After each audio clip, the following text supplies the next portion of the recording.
Diabetes is a leading cause of chronic kidney disease, but here's the good news. Kidney damage isn't inevitable. Managing diabetes can help protect kidney function, slow kidney disease progression, and improve overall health. Today we'll talk about what diabetes is, how it affects the kidneys, how it's diagnosed, and steps you can take to manage it.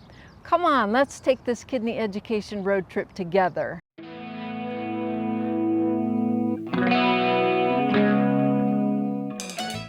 Hi everyone, I'm Marty on the road next to Deschutes River in Oregon, enjoying the beautiful day with my husband Michael, who works behind the scenes producing these videos.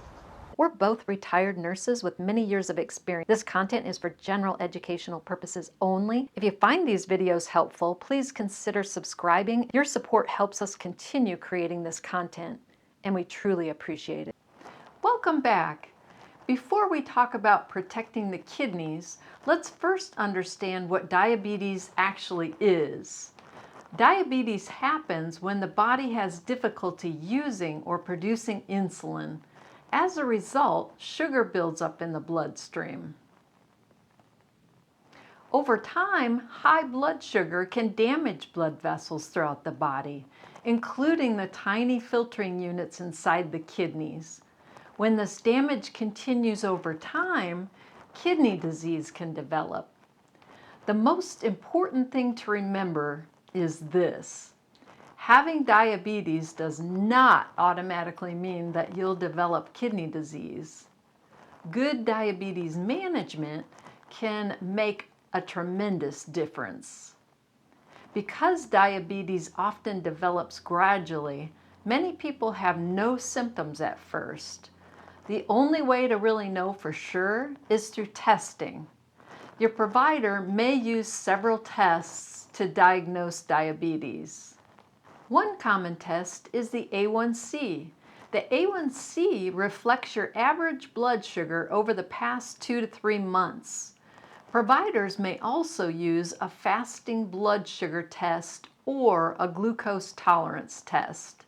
This chart from the ADA or American Diabetes Association shows the ranges commonly used to identify normal blood sugar, prediabetes, and diabetes.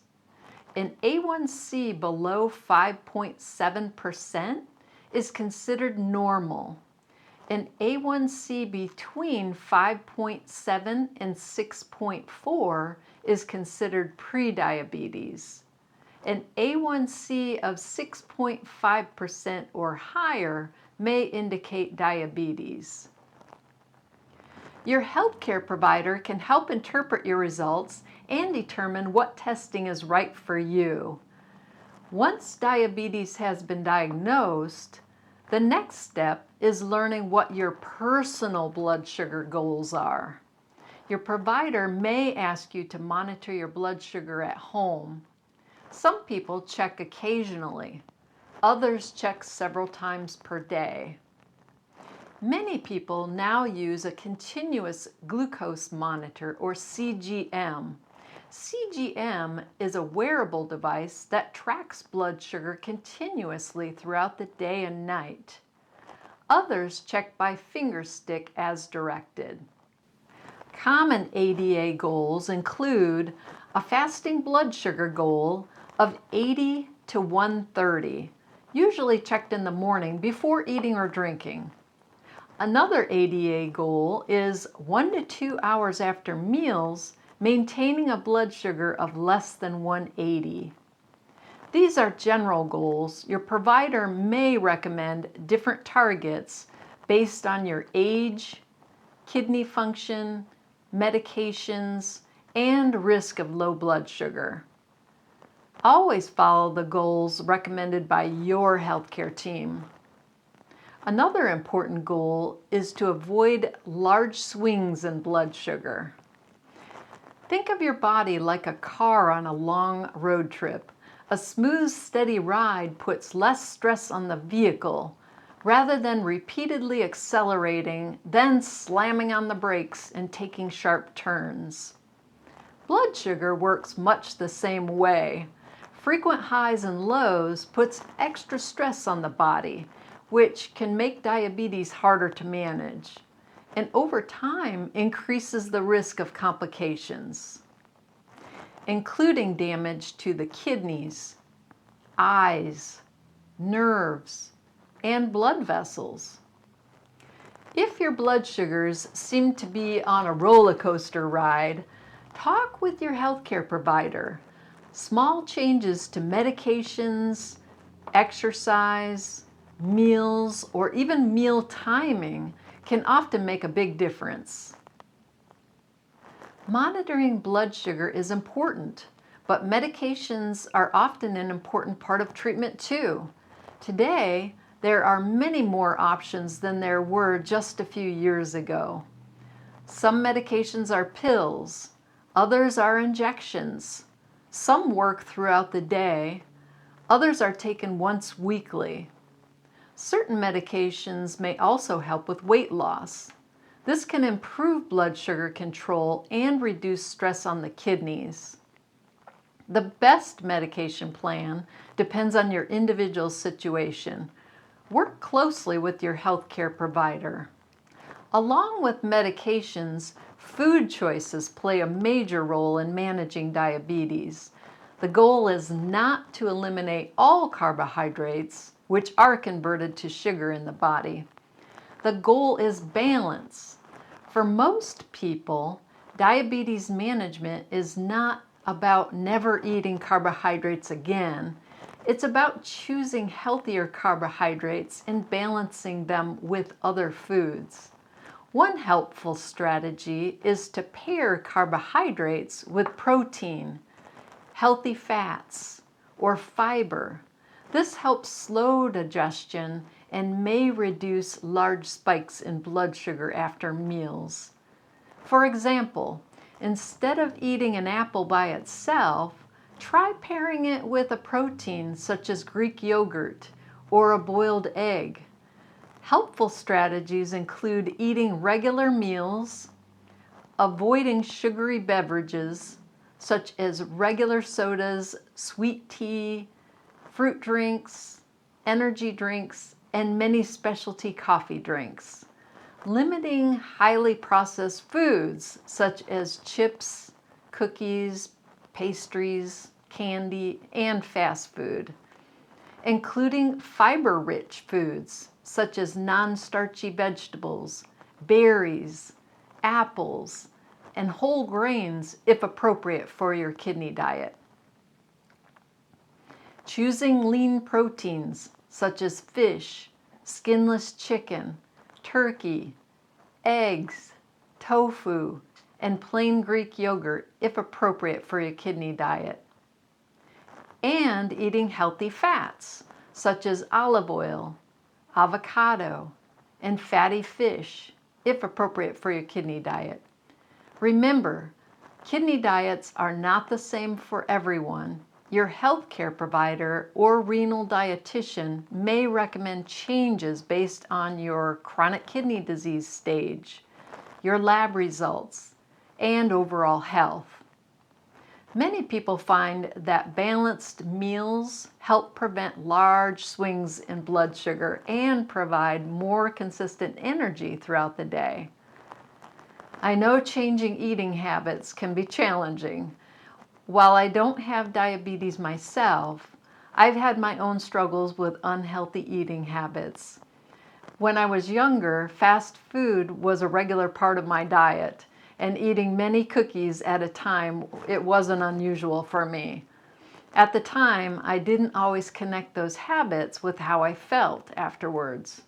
But as I started making healthier choices, I noticed that I had more energy, fewer cravings, and felt better really overall. Over time, those healthier choices became habits. Today I don't much desire fast food, and if I have a cookie, it's usually just one. The reason I share this is because change is possible. You don't have to be perfect. Small, consistent changes can add up over time and make a difference in your health. If you have kidney disease, your doctor can refer you to a renal dietitian. A renal dietitian can help you understand how to balance a diet affected by both diabetes and kidney disease. Managing diabetes is easier when you don't have to do it alone.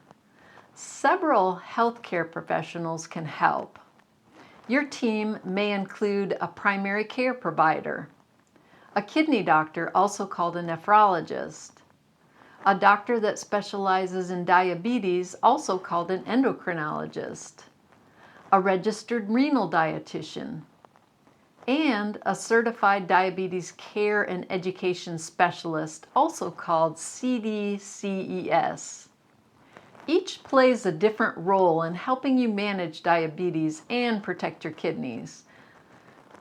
I remember working with a gentleman who was surprised to learn he had diabetes.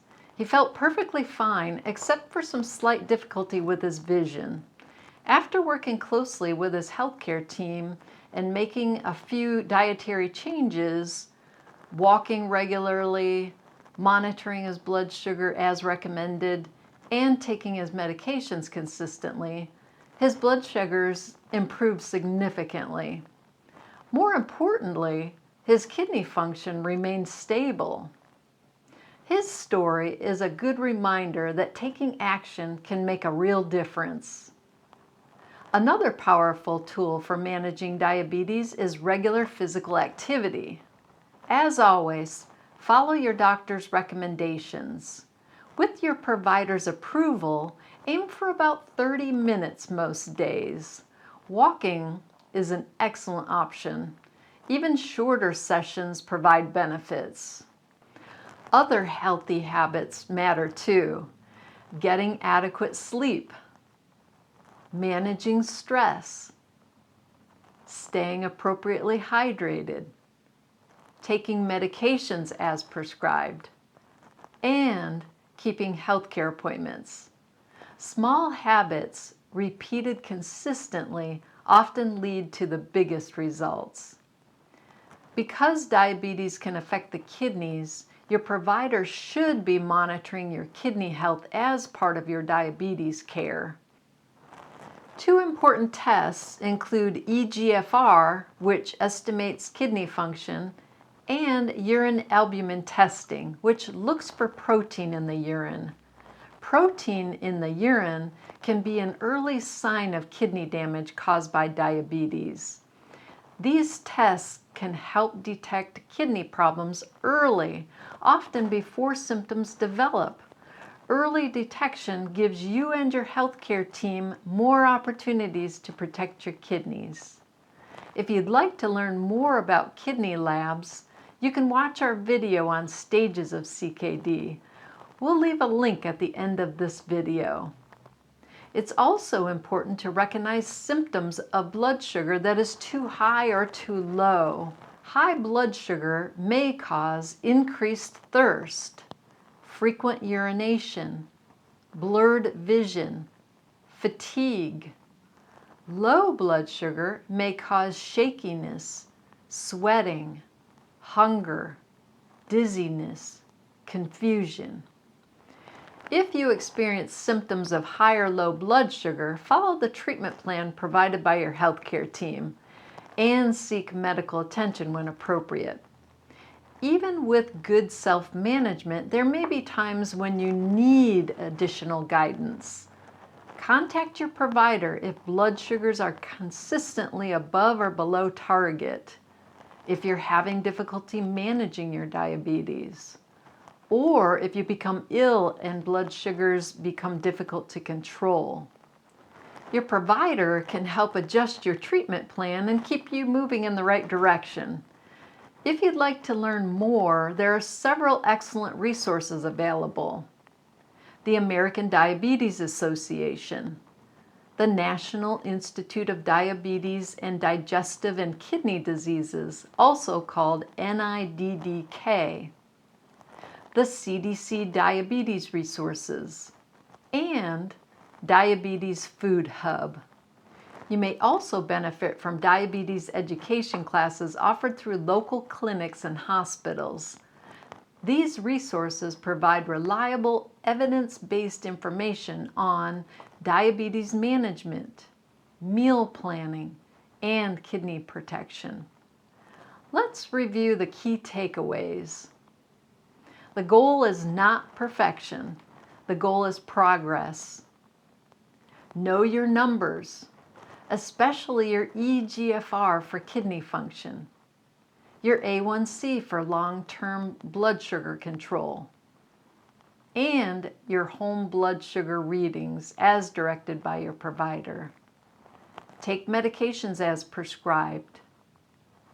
Build healthy habits such as consistent exercise, adequate sleep, plan your meals, manage stress, maintain a positive mindset, and work closely with your healthcare team.